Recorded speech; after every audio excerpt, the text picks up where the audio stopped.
La Bible révèle que la fin de toute chose est proche et que Dieu appelle tout homme à pouvoir se réjouir de la seconde venue de Jésus-Christ. L'objectif de cette présentation est de vous préparer à être du nombre de ceux qui gardent les commandements de Dieu et le témoignage, la foi de Jésus-Christ. La semaine précédente, nous sommes penchés sur la théorie des 4 dîmes. Et à l'aide de notre pioche, qui est la Bible, et de notre pelle, qui est l'esprit de prophétie, nous avons démontré que cette théorie est totalement non scripturaire. Et cette présentation était en réponse aux 49 premières minutes de la vidéo de Monsieur William Cedric J.K. intitulée La vérité sur la dîme audio. Voici pourquoi les pasteurs et les prédicateurs ont peur de ce message, partie 1.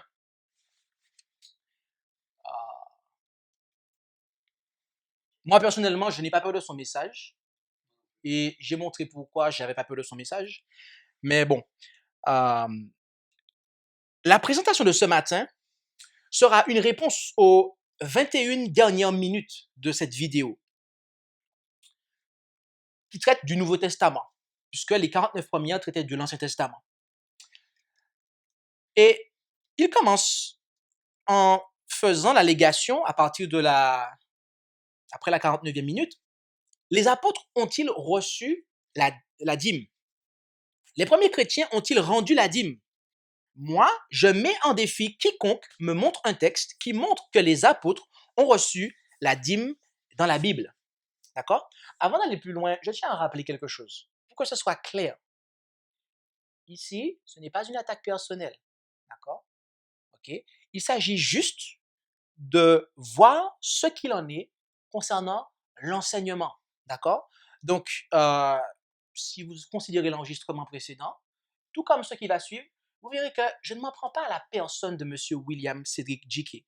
Par contre, je dois avouer que je m'en prends sévèrement et de manière avec puissance à son enseignement, d'accord, qui est à la lumière de ce que nous avons déjà vu erroné. Et nous allons le voir maintenant que ce qu'il dit dans les 21 dernières minutes de sa vidéo est erroné, d'accord. Il commence par citer Luc 10, versets 4 à 7. Et par souci de rapidité, je vais l'afficher à l'écran, mais je vous invite toujours à ouvrir la Bible. Luc 10, versets 4 à 7. Ne portez ni bourse, ni sac, ni souliers, et ne saliez personne en chemin. Et dans quelque maison que vous entriez, dites en entrant, la paix soit sur cette maison. S'il y a là un enfant de paix, votre paix reposera sur lui. Sinon, elle retournera à vous. Et demeurez dans cette maison, mangeant et buvant ce que l'on vous donnera, car l'ouvrier est digne de son salaire. Ne passez point d'une maison à une autre. Notez au passage que le terme traduit par digne ici vient du grec axios, qui signifie mériter, être digne, d'accord? Donc, ok? Et le second, qui est traduit par salaire, vient du grec mistos, qui signifie récompense, salaire, œuvre, rétribution, d'accord? Donc, en clair, Jésus disait ici que l'ouvrier mérite son salaire. Okay? Après avoir lu ces versets, donc cette note-là qu'on vient de faire, il ne la fait pas, de manière à bien poser tout le contexte du verset. Et M. William J.K. pose la question suivante. Est-ce que Jésus a dit que l'on devait donner la dîme aux apôtres ici? Puis il continue en citant Matthieu 10, versets 7 à 10, qui est un texte parallèle à Luc 10, versets 4 à 7. Et quand vous serez partis, prêchez et dites, le royaume des cieux approche. Guérissez les malades, nettoyez les lépreux, ressuscitez les morts, chassez les démons. Vous avez reçu gratuitement, donnez gratuitement. Ne prenez ni or, ni argent, ni monnaie dans vos ceintures, ni sac pour le voyage, ni 2 habits, ni souliers, ni bâton, car l'ouvrier est digne de sa nourriture. Et il dit ensuite, ici, on ne dit pas qu'arrivé là-bas, on vous donnera la dîme. Okay? C'est ce qu'il dit. en guise de commentaire, notamment après avoir cité ce verset. OK. Matthieu, ici, emploie le terme grec trophée, qui signifie nourriture ou alimentation. Tandis que Luc avait, comme on l'a vu tout à l'heure, employé mistos, qui signifie salaire. D'accord? L'un ne contredit pas l'autre. Matthieu ne contredit pas Luc, en fait. OK? En réalité, la nourriture qui serait donnée aux apôtres devait être comptée comme étant leur salaire. Mais pas que, mes amis. Pas que.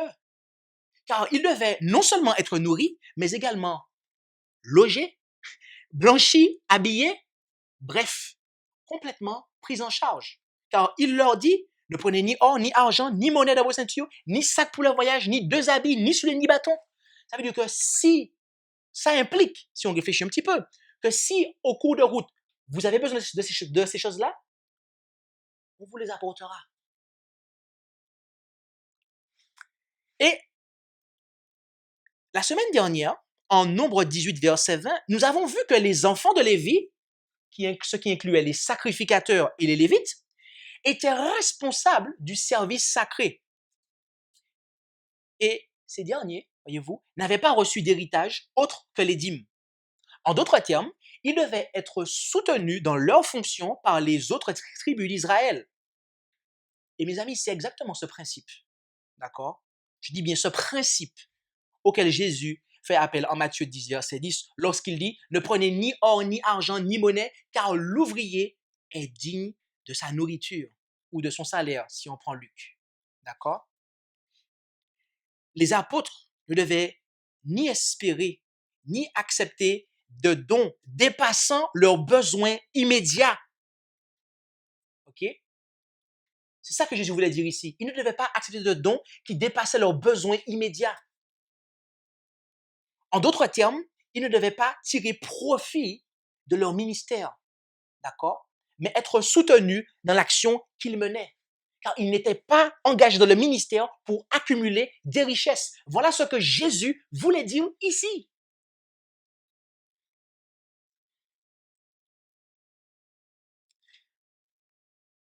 C'est le même principe, mes amis, que pour les Lévites, pour les enfants de Lévi. Et vous allez voir, plus on va avancer dans les textes, plus ça va devenir clair, jusqu'au dernier texte, où cela sera juste irréfutable, mes amis. À partir de la 50e minute et de la 50e seconde, M. J.K. cite Acte 4, versets 33 à 35, où il est dit « Et les apôtres rendaient témoignage avec beaucoup de force de la résurrection du Seigneur Jésus, et une grande grâce était sur eux tous, car il n'y avait aucun indigent parmi eux, parce que tous ceux qui possédaient des terres et des maisons les vendaient et apportaient le prix de ce qu'ils avaient vendu. Ils les mettaient aux pieds des apôtres, et on le distribuait à chacun selon qu'il en avait besoin. » Après avoir lu ces versets, M. J.K. fait remarquer qu'il n'est pas fait mention de la dîme ici. Telle est la conclusion à laquelle arrive quelqu'un qui lit la Bible de manière superficielle. En effet, pour avoir faussement rabâché durant les 49 premières minutes de son message que la dîme était uniquement en nature, M. J.K. se passe bien de dire maintenant que c'est de l'argent, du cash, qui était apporté aux pieds des apôtres. Ce constat superficiel l'aurait sans doute aidé à considérer la profondeur suivante du texte. Et les apôtres rendaient, et le terme qui est traduit par rendaient ici vient de apodidomi, ok? Témoignage avec beaucoup de force de la résurrection du Seigneur Jésus. Et une grande grâce était sur eux tous, car il n'y avait aucun indigent parmi eux, parce que tous ceux qu'ils possédaient des terres ou des maisons les vendaient et apportaient le prix de ce qu'ils avaient vendu. Ils le mettaient aux pieds des apôtres et on le distribuait. Et là, c'est diadidomi à chacun selon qu'il en avait besoin. OK? Les termes qui sont traduits par rendait et distribuait dans ce passage ont tous deux pour racine le terme didomi. Okay? Le premier, c'est apodidomi et le second, c'est diadidomi. Okay? Le sens prédominant de didomi est donner. D'accord? La première chose que les apôtres donnaient ou répandaient était l'évangile. Après quoi, ils donnaient ou distribuaient l'argent qui leur avait été remis par ceux qui avaient cru à leur message. Et voyez-vous, le terme chacun de l'expression on le distribuait à chacun implique bel et bien chacun, à savoir le pauvre aussi bien que l'ouvrier évangélique qui mérite son salaire. Bien que cela ne soit pas marqué noir sur blanc, force est de constater que l'Église apostolique respectait le principe de la dîme numéro 1, mais aussi numéro 2, mes amis. Et je parle ici de principe, car il est manifeste que les donateurs mentionnés ici apportaient bien plus que le 10e de leur vente. En effet, ici, il s'agit de nouveaux convertis chrétiens qui étaient des personnes qui disposaient de beaucoup de moyens importants. Et l'authenticité de leur amour fraternel s'est manifestée par le sacrifice de soi pour le bien-être de leurs frères moins fortunés qu'eux. J'ai une question maintenant. Qui avait instruit ces croyants qui venaient de recevoir la pluie de la première saison à déposer aux pieds des apôtres leur argent? Puisqu'on leur a rien demandé. Mais ils le font. Donc la question qui saute à l'esprit, comme pour Abraham, rappelez-vous la semaine dernière, mais qui lui a dit de faire ça? Il l'a fait, mais d'où il sort ça? La réponse est très claire, mes amis. C'est le même être qui avait instruit Israël ancien à déposer aux pieds des Lévites leur dîme. L'une des caractéristiques de ceux qui ont reçu la pluie de la arrière-saison est qu'ils ne retiendront pas les moyens destinés à ce que les prédicateurs de l'Évangile, aussi bien que les plus démunis, puissent vivre. Par son Saint-Esprit, le Dieu du ciel ne conduira jamais une âme à retenir les moyens destinés à ce que les prédicateurs de l'Évangile, aussi bien que les plus démunis, puissent vivre, mes amis. À partir de la minute 52 et de la seconde numéro 12, M. Djike continue en citant Acte 11, versets 27 à 30. En donnant en Acte 11, chapitre 20, Acte 11, du verset 27 à 30, où il est dit: en ce temps-là, des prophètes descendirent de Jérusalem à Antioche. Et l'un d'eux, nommé Agabus, se leva et annonça par l'Esprit qu'il y aurait une grande famine par toute la terre, ce qui arriva en effet sous Claude César. Et les disciples résolurent d'envoyer, chacun selon son pouvoir, un secours aux frères qui demeuraient en Judée. Et ils le firent, l'envoyant aux anciens par les mains de Barnabas et de Saul. Là-dessus, M. Djike déclare: donc, on voit même que les apôtres ont même pris leur argent pour soutenir là où il y avait le besoin. Rectification. Bien que ce soit par le biais de Paul et de Barnabas que des moyens furent amenés d'Antioche en Judée, c'est l'Église d'Antioche, d'après le texte, qui résolut d'envoyer. Car au verset 29, la Bible ne dit pas apôtre, mais disciple, c'est-à-dire l'Église d'Antioche. Cela est un détail, mais un détail qui fait toute la différence. Et là encore, on voit que les croyants veillaient à ce qu'il n'y ait d'indigence nulle part. Okay? Ils veillaient à ce qu'il n'y ait d'indigence nulle part. Puisque quand on dit, regardez, c'est les apôtres qui donnent, en fait, pour M. Djike, rappelez-vous, la dîme qui est donnée pour le soutien de l'évangile, en fait, elle peut être employée pour le soutien des plus démunis, en fait. Mais la fois précédente, on a vu que c'est faux, mes amis. D'accord? On a vu le principe des deux dîmes qui est et dans la Bible et dans les sites de prophétie. Donc, tordre un texte, ne serait-ce que sur un mot, mes amis, peut faire toute la différence. De plus, notez que le verset 29 déclare « chacun selon son pouvoir ». Autrement dit, en fonction de ses moyens. Ce qui implique la notion, si on réfléchit un peu, d'une proportion. OK? N'est-ce pas là le principe de la dîme 1 et 2, qui n'est autre qu'une proportion, qui n'est autre qu'en proportion de ses moyens? Le principe est là, mes amis, en fait. Le principe est là. Mais vous allez voir. Comme je vous l'ai dit, plus on va avancer, plus ça va devenir clair.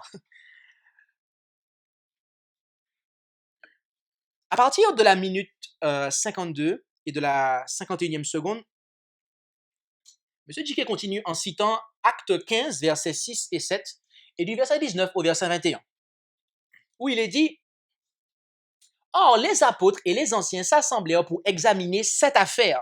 Et comme il y avait une grande dispute, Pierre se leva et leur dit: Hommes, frères, vous savez qu'il y a longtemps que Dieu m'a choisi d'entre nous afin que les gentils entendissent de ma bouche la parole de l'évangile et qu'ils crussent. Verset 19. C'est pourquoi j'estime qu'il ne faut point inquiéter ceux des gentils qui se convertissent à Dieu, mais leur écrire de s'abstenir des souillures, des idoles, de la fornication, des animaux étouffés et du sang. Car depuis plusieurs siècles, il y a dans chaque ville des gens qui prêchent Moïse dans les synagogues où on le lit tous les jours de sabbat. Là-dessus, M. Dickey déclare: qu'est-ce qu'ils ont prescrit à ces non-croyants? Il ne cite pas la dîme parmi ces choses. Fin de citation. Et un peu plus loin, il dit que, je cite, le Nouveau Testament parle d'offrande volontaire et non de dîme. Fin de citation. Je m'arrêterai là, dans le rapport d'erreur qu'enseigne M. Dickey.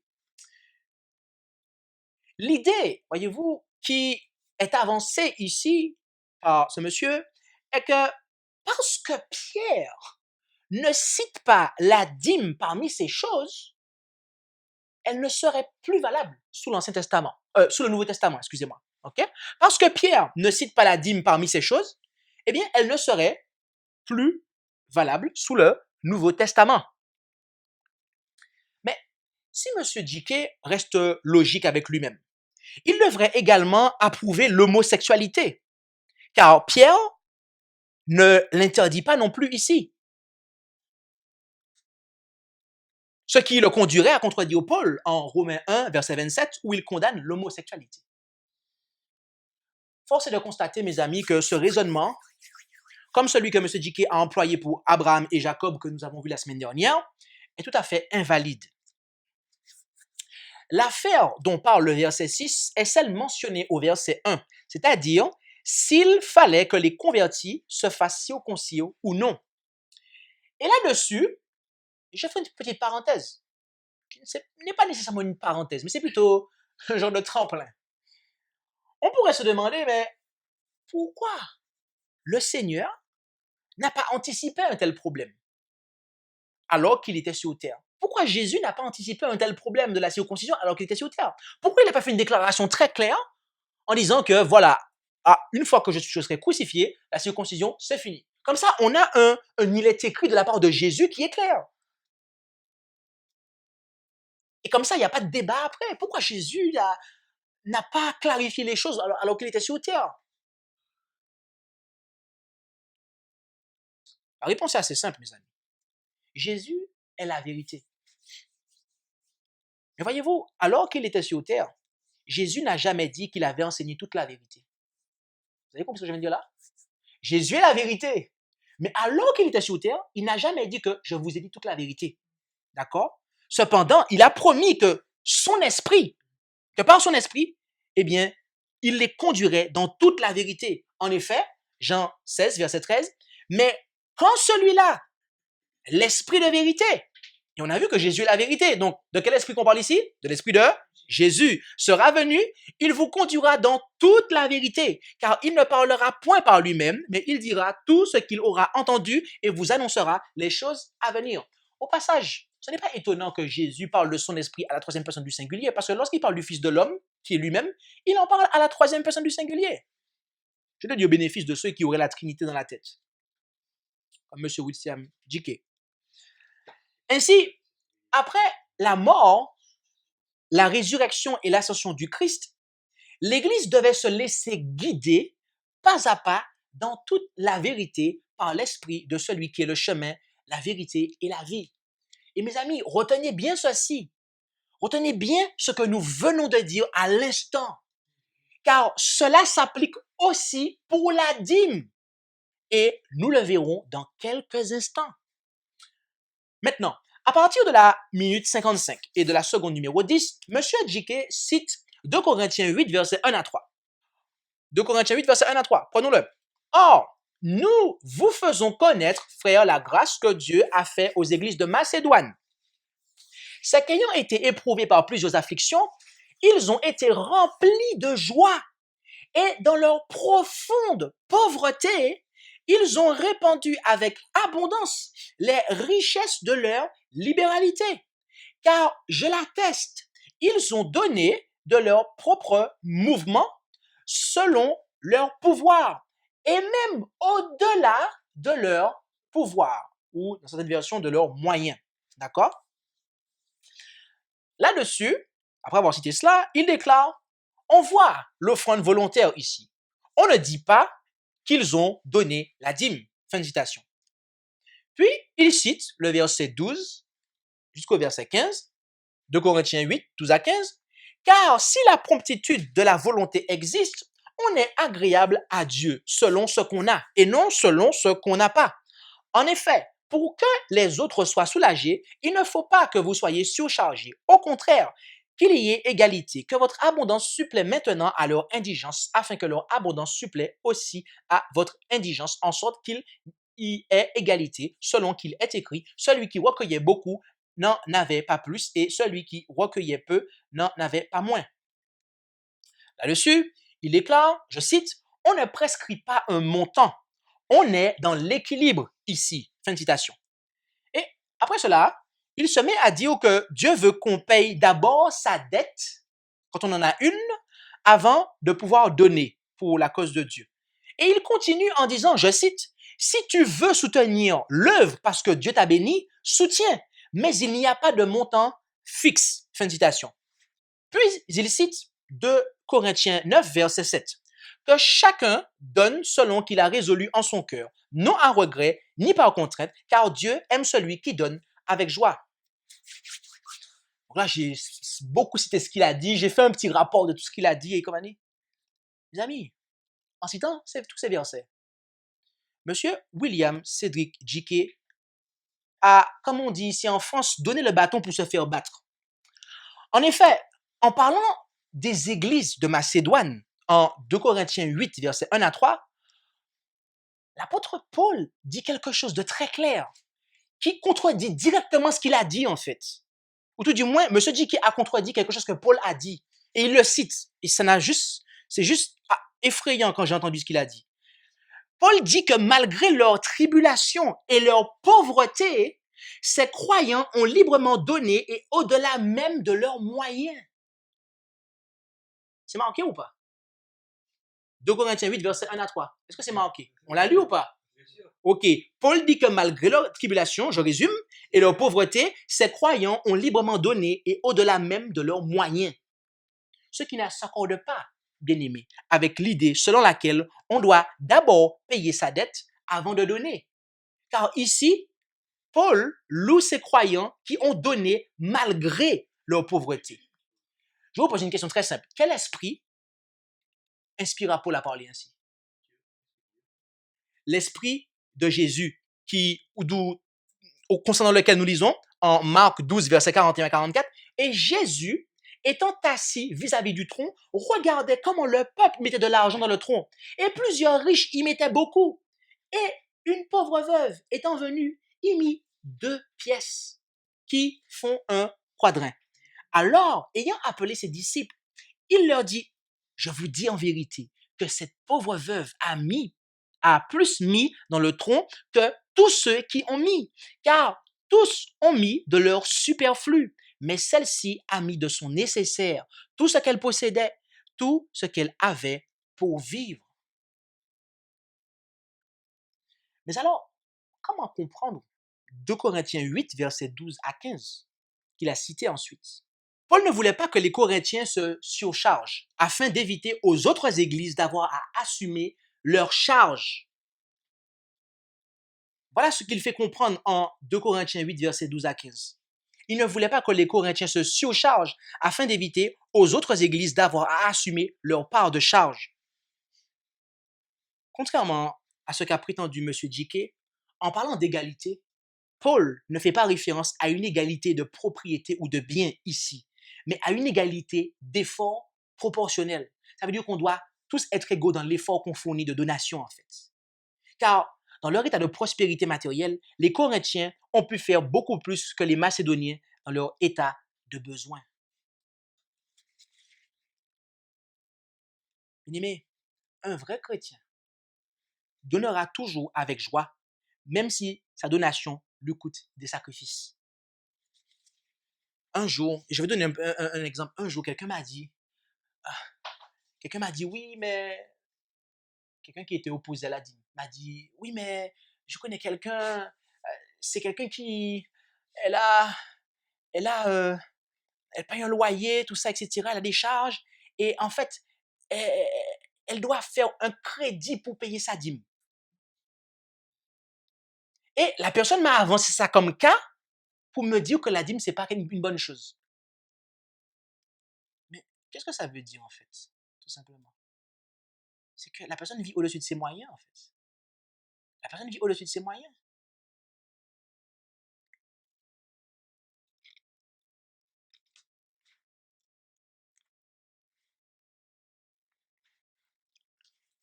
Bien souvent, les enfants de Dieu vivent au-dessus de leurs moyens et ils se plaignent qu'ils n'arrivent pas à joindre les deux bouts. À partir de la minute 59 et de la seconde 30, il cite 1 Timothée 5, verset 17 à 18. Que les anciens qui dirigent bien soient jugés dignes d'un double honneur, surtout ceux qui travaillent à la prédication et à l'enseignement. Car l'Écriture dit, tu n'emmuselleras point le bœuf quand il foule le grain, et l'ouvrier mérite son salaire. Là-dessus, il explique qu'on ne précise pas le taux, d'accord, de donation. Puis il termine le message en citant Matthieu 6, versets 1 à 4, où il dit que quand tu te fais une offrande, ne sonne pas de la trompette, voilà, que ta main droite ne sache pas ce que ta main gauche fait, etc., etc. Et il fait des commentaires par-ci et par-là, et il termine son message comme ça. Les amis, quand j'ai vu que le message était terminé, je me suis dit, non, c'est pas possible. Il a terminé son message.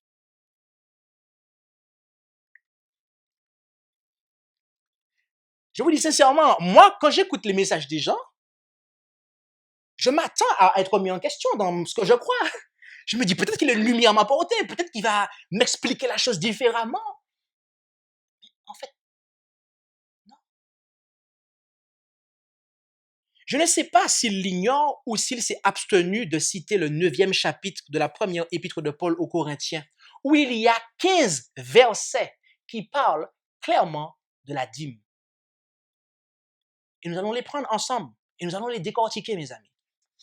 En 1 Corinthiens 9, versets 1 à 15, que M. William, soit il l'ignore, soit il s'abstenu de le citer tellement que c'est clair.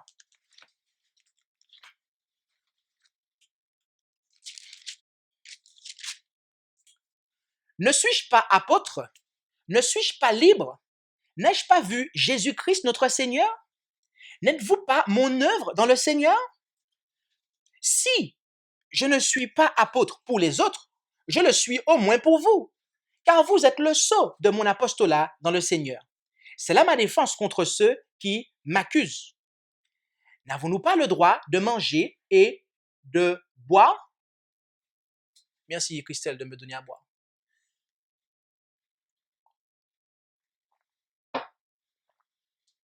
Merci Seigneur.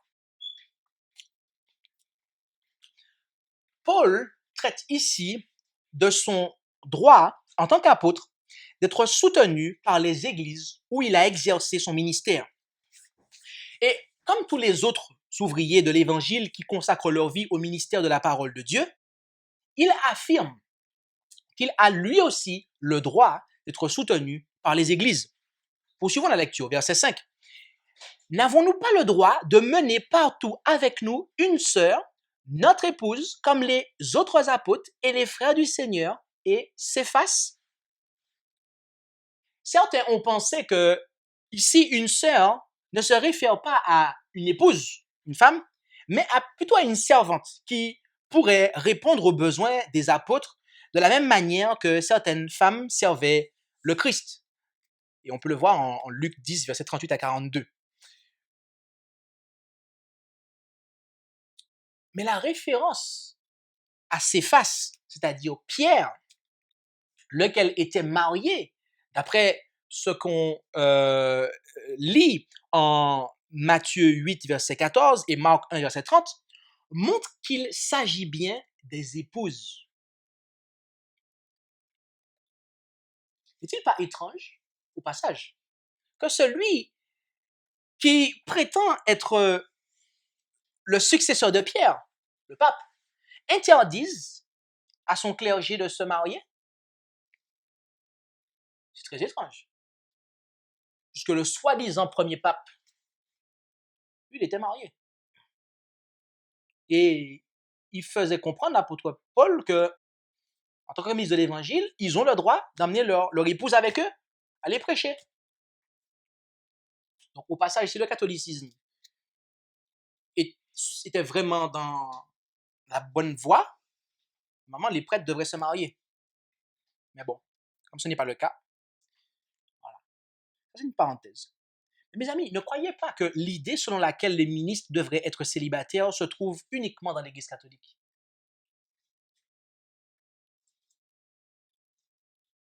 Pas plus tard que cette année et l'année dernière, j'ai entendu des croyantes, j'ai entendu des personnes me dire que les ministres de l'Évangile, des personnes dans ce mouvement, me dire que les ministres de l'Évangile ne devraient pas être mariés. C'est injuste.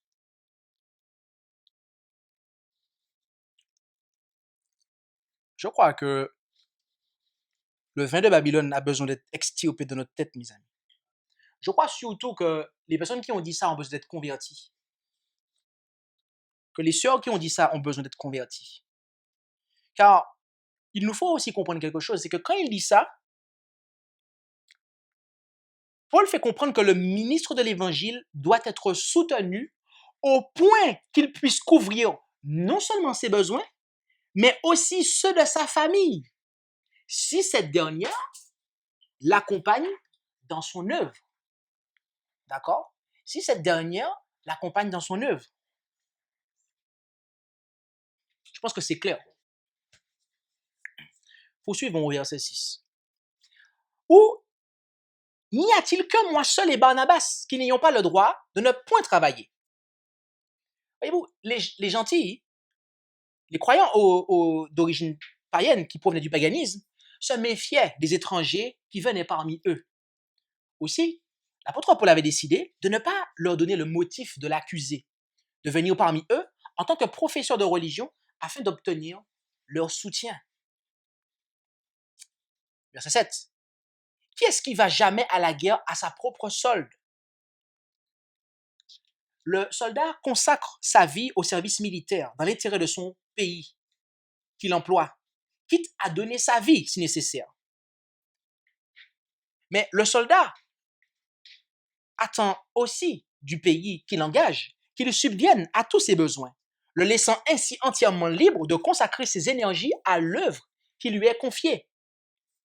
Et comme il est normal qu'un soldat de ce monde reçoive sa solde, de ceux qu'il emploie, il est tout à fait normal, mes amis, qu'un ministre de l'Évangile s'attende à être soutenu par ceux qu'il sert. Ceci est la première illustration que l'apôtre Paul emploie. La deuxième se lit comme suit. Qui plante une vigne et ne mange pas de son fruit? Toujours au verset 7. Cette deuxième illustration est tirée du domaine de l'agriculture.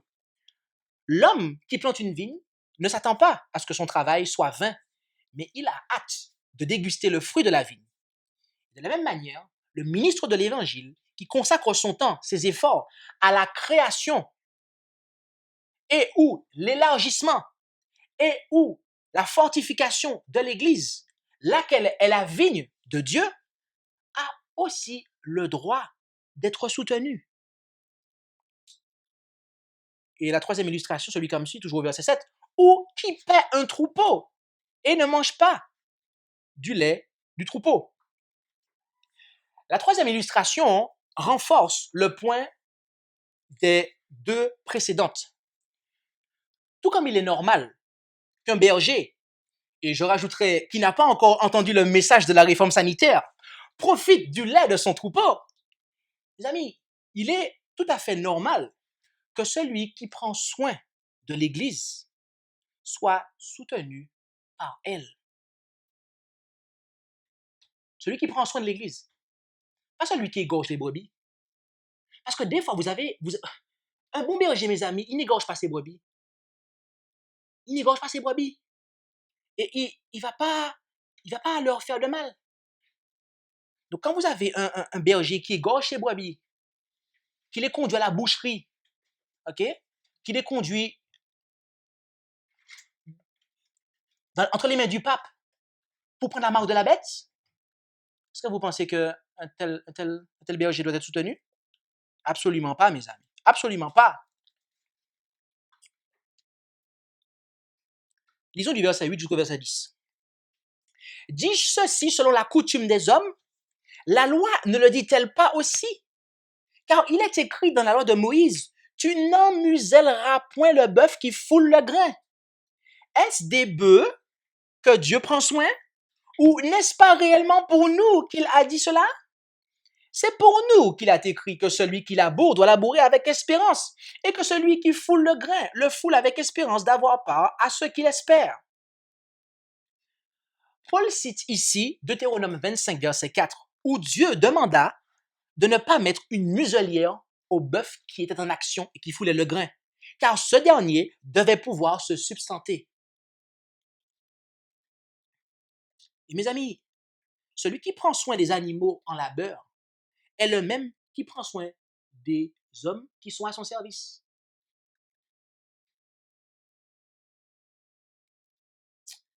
Verset 11.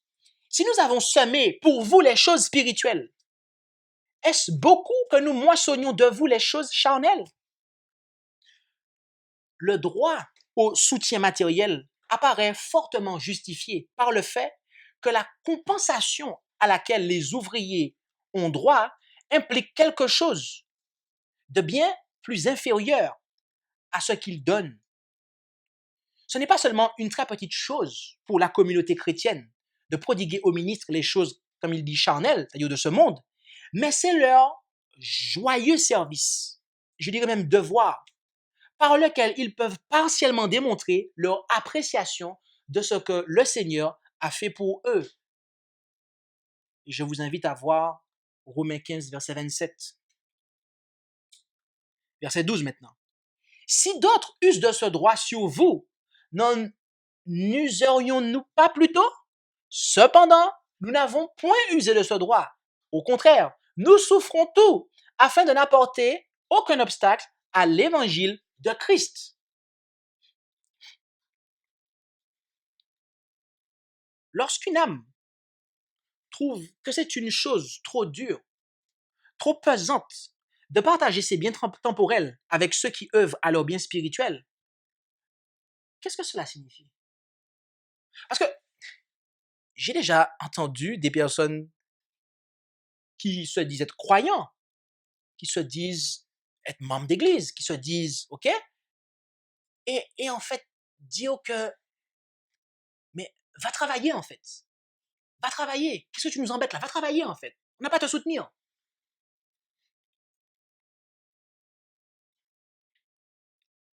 Mes amis, quand on dit ça, ça montre qu'on n'est tout simplement pas convertis en fait. Parce que les gens qui disaient ça à Paul, ils n'étaient pas encore convertis en fait. Par contre, quand ils étaient convertis, ils étaient comme les églises de Macédoine. Ils donnaient. Et on n'avait même pas besoin de leur prêcher la chose parce qu'ils étaient convertis, ils donnaient. Donc, je le dis, et à bon entendeur, salut. Les gens, les âmes qui trouvent que c'est une chose trop dure, trop pesante de partager ses biens temporels avec ceux qui œuvrent à leur bien spirituel, c'est tout simplement qu'elles ne sont pas converties. que cela soit dit et clair. Verset 13. Ne savez-vous pas que ceux qui font le service sacré mangent des choses sacrées et que ceux qui servent à l'autel ont part à l'autel? Les amis, rappelez-vous d'une chose qu'on a vue la semaine dernière. La différence entre lévite et sacrificateur. Reprenons ça un peu pour ceux qui n'auraient pas suivi cette partie-là. En tant que serviteurs du sanctuaire de Dieu, les descendants de Lévi ou les enfants de Lévi étaient divisés en deux classes principales remplissant des fonctions distinctes. Premièrement, il y avait les prêtres ou sacrificateurs qui descendaient d'Aaron, Deutéronome 33, versets 8 à 10, Josué 21, versets 1 et 4. Agissant en tant que médiateur entre Dieu et les hommes, effectuant les services et rendant effectuant les sacrifices et rendant service dans le sanctuaire lui-même.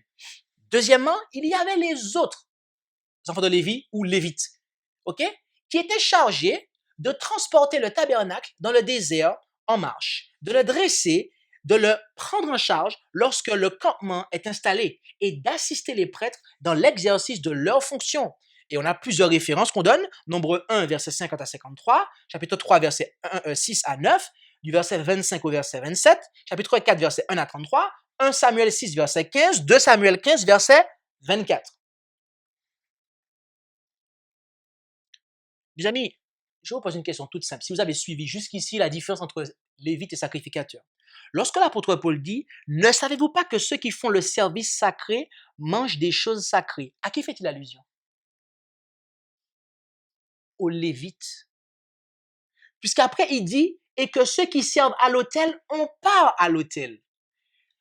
Là, il s'agit des sacrificateurs en deuxième position. Ceux qui servaient à l'autel, c'était les prêtres, les sacrificateurs. Les lévites, eux, ils ne servaient pas à l'autel, mais ils faisaient juste le service sacré qui était annexe autour de l'autel. Donc je reprends. Ceux qui font le service sacré, la première partie du verset 13 de 1 Corinthiens 9, il s'agit des lévites. La deuxième partie, ceux qui servent à l'autel, il s'agit des sacrificateurs. Paul fait ici allusion aux lévites et aux sacrificateurs. C'est très clair. On ne peut pas le manquer, mes amis. Alors, puisque c'est très clair, j'ai une question pour vous. Comment les enfants de Lévi, donc lévites et sacrificateurs, étaient-ils entretenus? Par la dîme. Par la dîme. Ok. C'est vrai? Non. Est-ce que c'est vrai? Parce que si c'est pas vrai, mes amis, on a un problème. Par contre, si c'est vrai, mes amis, accrochez-vous. Verset 14. De même aussi, le Seigneur a ordonné à ceux qui annoncent l'évangile de vivre de l'évangile. De même aussi. C'est quoi ça? Je me rappelais toujours d'une prof que j'ai eue en école de préparatoire. Elle me disait redondance. Redondance. Si elle était là ce matin, elle aurait dit redondance pour l'apôtre Paul. Mais mes amis, quand Paul prend le temps de mettre ça, de mettre de même ainsi, c'est parce qu'il veut préciser quelque chose pour que cela soit très clair pour même ceux qui n'auraient pas de notion. C'est-à-dire que de la même façon et ainsi, ok? Si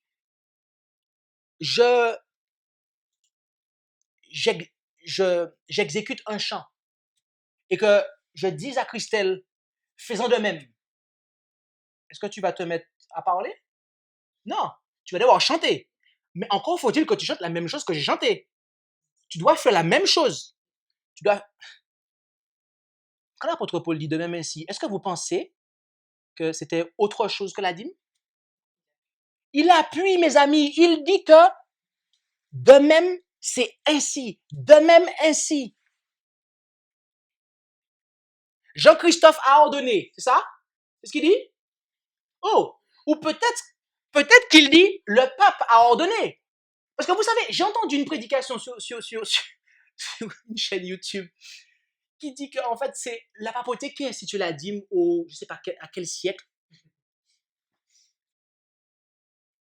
Non, mais le pire, mes amis, c'est qu'il y a des gens dans ce message qui croient à ça, en fait. Donc, est-ce que c'est le pasteur qui a ordonné ça? Non. Est-ce que c'est le pape qui a ordonné ça? Oh, est-ce que c'est l'apôtre Paul qui a ordonné ça? Qu'est-ce que l'apôtre Paul dit? Le Seigneur. Mes amis, c'est que le Seigneur. Nous avons un seul Dieu, le Père, et un seul Seigneur, Jésus-Christ. 1 Corinthiens 8, verset 6. Et j'ai coupé entre les deux parties. Le Seigneur. Paul dit que Jésus, le Seigneur Jésus, a ordonné à ceux qui annoncent l'évangile de vivre de l'évangile. Le Seigneur a ordonné. Mes amis, le terme traduit par ordonné vient du grec diatasso, qui signifie instituer, prescrire, établir, commander, donner, ordonner. Je vous pose une question toute simple. Pouvez-vous ordonner quelque chose sans que cela implique une loi? Non! Mes amis, bien évidemment que non. Vous ne pouvez pas ordonner quelque chose s'il n'y a pas la notion d'une loi qui est impliquée. Mais M. J.K., lui, veut nous faire croire que oui. Alors que Paul précise que c'est le Seigneur lui-même qui a institué ça.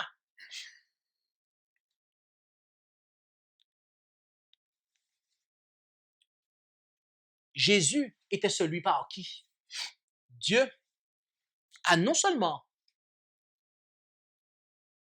promulgué les 10 commandements, mais aussi tous les préceptes alentours, mes amis. Et comme on l'a vu, la dîme remontait bien avant que, bien avant que la nation d'Israël ne reçoive la loi sur le mont Sinaï, au pied du mont Sinaï. Donc, qui est-ce qui institua la dîme, mes amis, dans l'Église de l'Ancien Testament? C'est Christ, mes amis. Et sur terre, qui est-ce qui l'a confirmé? C'est Jésus. Mes amis, si Jésus avait vraiment aboli la dîme, il n'aurait jamais dit, en parlant de la dîme, en Matthieu 23, verset 23, notamment, je cite, qu'il fallait faire ceci. Il reprend les pharisiens, certes, mais il leur dit, il fallait faire ceci sans oublier celle-là, en parlant de la miséricorde.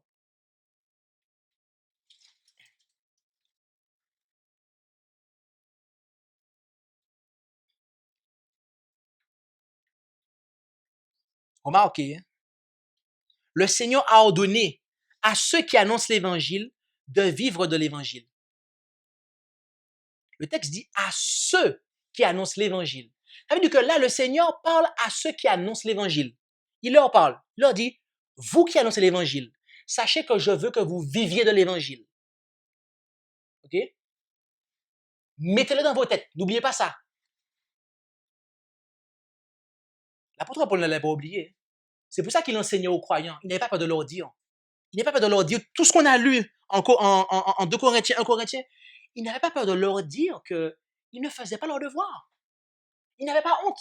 Parce qu'il savait que Jésus lui avait dit, c'est un ordre, je l'ai institué, tu dois le savoir, toi qui prêches. Pour que quand quelqu'un se lève devant vous et qui vous dit, va trouver un travail parce qu'on ne veut pas de toi, on n'a pas besoin de toi et tu nous embêtes, vous puissiez vous tenir debout devant la personne avec la parole de Dieu et lui dire, le Seigneur a ordonné.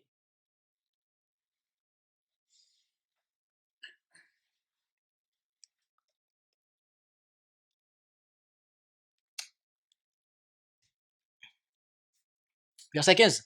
Mais pour moi, je n'ai usé d'aucun de ces droits et je n'écris point ceci afin d'obtenir rien de semblable, car j'aimerais mieux mourir que si quelqu'un m'ôtait ce sujet de gloire. D'accord? Voilà comment la démarche qu'il avait vis-à-vis de ces personnes qui n'étaient pas encore affirmées dans le message. Remarquez le mot droit, comment il revient dans tout le chapitre. Il parle d'un droit, un droit, un droit.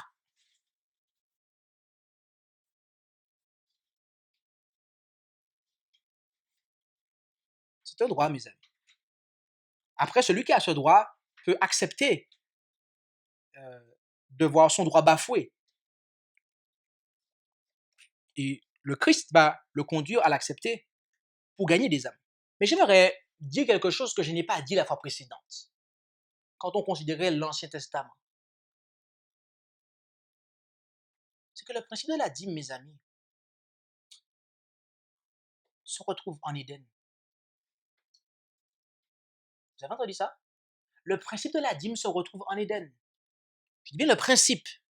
Lisons Genèse, chapitre 2, versets 16 et 17. Et l'Éternel commanda à l'homme en disant, tu peux manger librement de tout arbre du jardin, mais quant à l'arbre de la connaissance du bien et du mal, tu ne mangeras point, car au jour où tu en mangeras, certainement, tu mourras. Dieu avait privé Adam et Ève d'un des arbres du jardin. Je ne sais pas s'il y en avait 10, mais en tout cas, le texte me dit qu'il y en avait un que Dieu avait dit, ça, tu n'en touches pas. Cela servait en fait à leur rappeler qu'ils n'étaient ni les créateurs, ni les propriétaires du jardin, mais simplement les gardiens du jardin. J'ai une question pour vous. Lorsqu'un locataire paye son loyer, de quoi cela est-il une reconnaissance? Je pense que tu sais de quoi je vais te parler. Ce qui n'est pas le propriétaire. Il n'est pas le propriétaire. Il n'est pas le propriétaire. Donc, que reconnaissons-nous lorsque nous rendons la dîme? Qu'on n'est pas propriétaire, mes amis, sous cette terre. Que cette terre appartient, dans le sens originel, à Dieu, et que c'est Dieu qui nous donne ce qu'on a. Vous comprenez? Mes amis, je vais vous dire un truc, mais avec l'autorité de la parole de Dieu, parce que je pense que avec 2 présentations, j'ai suffisamment de textes derrière moi pour pouvoir vous dire la chose suivante. Ceux qui trouvent comme une chose trop pesante de donner la dîme ne craignent pas Dieu. Ils n'ont aucune crainte de Dieu. Ils ne reconnaissent pas Dieu dans leur voix. Je le dis avec fermeté. Ceux qui trouvent une chose trop pesante de donner la dîme, ils ne reconnaissent pas Dieu dans leur voix. Si la dîme fut abolie à la croix, la dîme qui servait à soutenir l'œuvre des Lévites, alors la deuxième le serait également. Ah oui. Et dans ce cas, nous ne devrions plus nous soucier des pauvres. Qui oserait défendre cela? Dites-moi. Qui peut se lever pour défendre cela? Seules des personnes dépourvues de bon sens. Parce qu'il faut être logique, mes amis. Il faut être logique avec soi.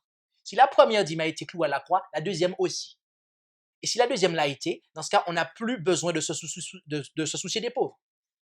Et je tiens à nouveau à préciser quelque chose. Contrairement aux pasteurs qui travaillent pour la conférence générale, avant de prêcher sur la première dîme en 2018, le pasteur Jean-Christophe Bollotte a commencé à prêcher sur la seconde dîme en 2016. Ce qui est attesté par l'historique de la chaîne YouTube de son ministère. Donc, quand M. William J.K. m'a accusé dans son email et m'a menacé là, de lire l'email devant tout le monde et tout, comme si que j'étais là en train de contrôler les gens et que ce qui m'intéressait, c'est l'argent, que l'on sache que la première chose qui m'a intéressé, que vous compreniez, c'est la seconde dîme. D'accord? Ok. La seule fois où ma voix s'est fait entendre pour un appel au don, c'était pour soutenir l'œuvre dans un pays en voie de développement dans la Caraïbe, mes amis. Mis à part cela, vous n'allez jamais voir une seule vidéo de moi, un seul appel de ma part à vous dire « Donnez-moi de l'argent, j'ai besoin de votre soutien, mes amis. » Je n'ai jamais fait ça de ma vie. Et que l'on sache, je suis très content de ne pas l'avoir fait. Parce que je sais de qui j'ai mes croyances. Je sais de mes croyances, mes amis. Mais par contre, je le redis encore une fois, Monsieur William Cédric J.K., sur sa chaîne YouTube, il y a des appels aux dons. et on m'accuse de chercher l'argent des membres. Mes amis, avant de venir accuser les gens, avant de venir voir la paille qui est dans mon œil, regardez d'abord la poutre qui est dans votre œil, mes amis. La semaine prochaine, nous allons considérer à qui il faut verser la dîme. Parce que M. William Dickey l'a abordé. Mais je ne vais pas déborder de beaucoup. Il me reste 1 heure. Enfin, j'ai prêché pendant 1 heure. Je vais juste faire un petit point. Parce que la fois prochaine, je ne vais pas l'aborder. Considérez les principes fondamentaux. D'accord? Et nous avons édité un guide d'études qui les contient et des études bibliques qui soutiennent ces principes fondamentaux de l'Église adventiste du 7e jour de 1889. D'accord? Considérez, et il est présent sur le site lerest.org, la page croyance, le point numéro 16. D'accord? Et au passage, pour ceux qui ne le savent pas, parce que je crois qu'on m'a posé la question, je ne sais pas si c'est toi qui m'as posé la question ou quelqu'un d'autre, mais d'où vous avez sorti ces croyances-là? Eh bien, sur le site Le Reste, il y a un lien qui vous ramène directement sur le site du White Estate, de Ellen, OK? Et vous avez l'article original en anglais. D'accord? Et je peux même vous donner les archives scannées telles qu'ils ont été imprimées à l'époque d'Ellen White. Donc, on n'a rien inventé, mes amis. Et voilà ce qu'il est dit dans le principe numéro 16. D'accord? OK? Donc, 89, hein, l'année d'après qui suit 88, hein, OK? Les adventistes du 7e jour de l'époque d'Ellen White en 89 croyaient que les moyens destinés à soutenir l'œuvre évangélique parmi les hommes doivent être versés pour l'amour de Dieu et celui des âmes et ne doivent pas être collectés par les loteries d'église ou les événements destinés à contribuer à l'amour de l'amusement pour satisfaire les appétits auxquels le pécheur est enclin, tels que les fêtes foraines, les festivals, les dîners d'huîtres, le thé, etc., les soirées folles, etc., tout du moins. Ce qui est une disgrâce pour l'Église qui prétend être du Christ. Que la proportion exigée sur un revenu sous l'ancienne dispensation n'est pas inférieure sous la dispensation évangélique, qu'elle est la même que celle qu'Abraham, dont nous sommes les enfants, si nous sommes du Christ, Galates 3, verset 29, paya à Melchisédek, type du Christ, lorsqu'il lui donna la 10e partie de tout, Hébreux 7, verset 1 à 4. La dîme appartient au Seigneur, Lévitique 27, verset 30. Et cette 10e partie du revenu doit être également complétée par les offrandes par ceux qui en sont capables afin de soutenir l'évangile. 2 Corinthiens 9, verset 6, Malachie 3, 8 et 10. Voilà ce que croyaient, mes amis, les adventistes à l'époque d'Ellen White. D'accord? Et est-ce que vous savez ce que Madame White a dit de ses croyances fondamentales? OK? Alors, la préface de l'ouvrage que nous avons compilé. OK? Et elle se trouve aussi sur la page, sur la page croyance, vous avez un lien qui est guide d'études. Et vous entrez dedans et vous avez la préface telle qu'elle est là avant de télécharger chaque étude. D'accord? Prenons une déclaration. Par exemple, la deuxième. Dans Message choisi, volume 1, page 242, paragraphe 3. Nous sommes le peuple qui observe les commandements de Dieu. Elle ne dit pas je, elle dit nous. OK? Pendant les 50 dernières années, dit-elle, notez bien la période, 50 dernières années, toutes les formes d'hérésie ont tenté d'obscurcir nos esprits concernant l'enseignement de la parole de Dieu. Des messages de toute espèce ont été adressés aux adventistes du 7e jour pour prendre la place des vérités qui ont été obtenues point après point par l'étude et la prière, et confirmées par la puissance miraculeuse du Seigneur. Mais les jalons qui ont fait de nous ce que nous sommes doivent être maintenus et ils le seront comme Dieu l'a déclaré dans sa parole et par le témoignage de l'Esprit. Il nous demande de nous cramponner avec fermeté par l'étreinte de la foi aux principes fondamentaux qui ne peuvent être mis en question. Je répète, Message choisi, volume 1, page 242, paragraphe 3.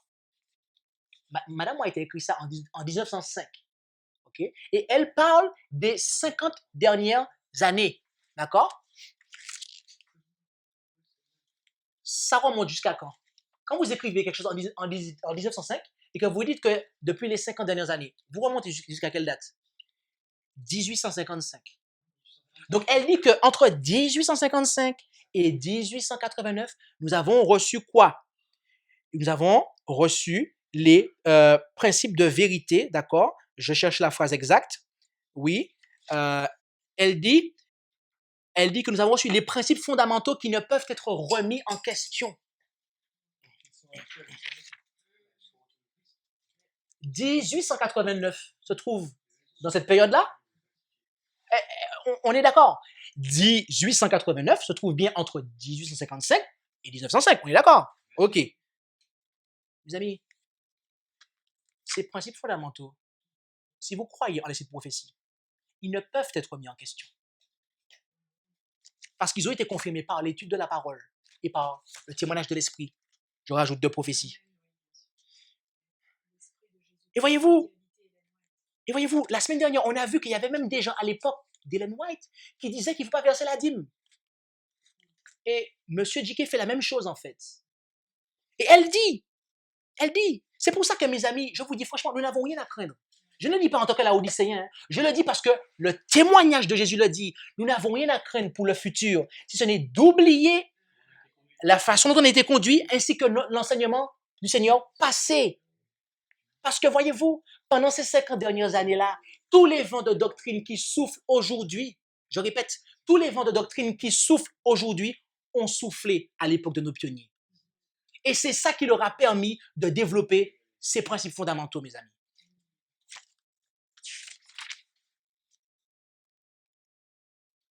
Toutes les formes d'hérésie ont tenté d'obscurcir nos esprits concernant l'enseignement de la parole de Dieu. Avec autorité, je le dis. Monsieur Dickey, je le dis avec douceur, parce que c'est une âme à gagner. Et je ne m'en prends pas à lui personnellement, mais à son enseignement. Monsieur Dickey enseigne des hérésies qui détournent les gens de la parole de Dieu.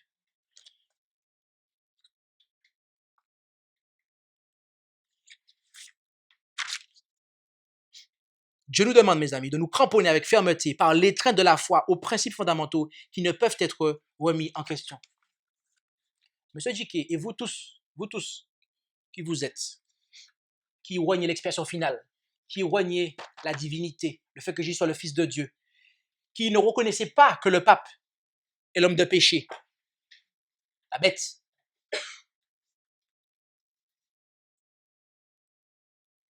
Vous détruisez la foi adventiste. Vous détruisez le peuple de Dieu.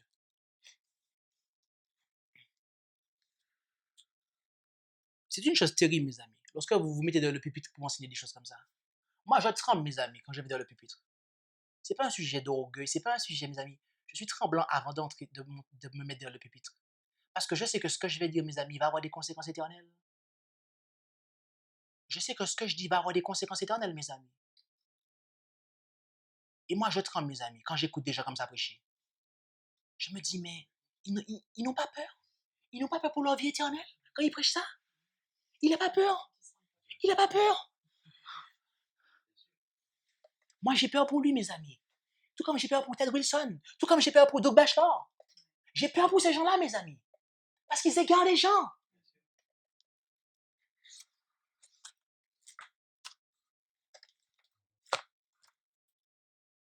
Vous savez quoi?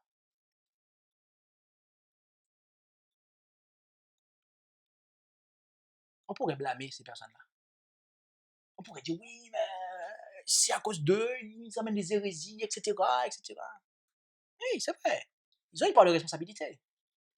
Mais qui sont les points, mais qui sont en fin de compte, qui sont vraiment les responsables si ces choses-là se répandent et s'installent?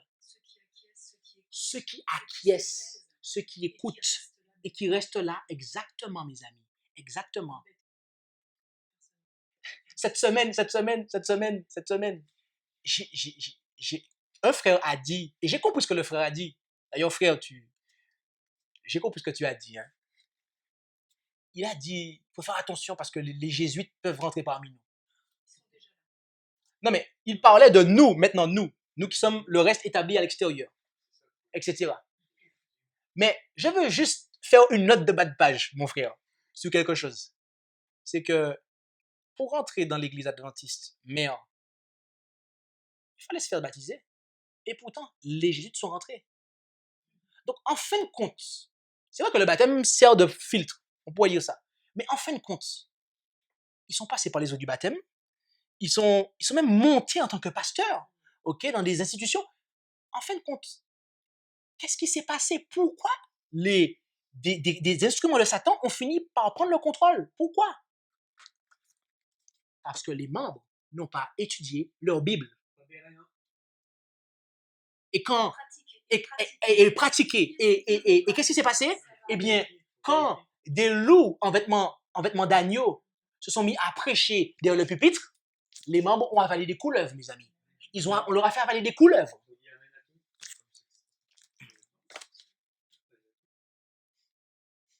Je le dis à vous tous qui êtes ici.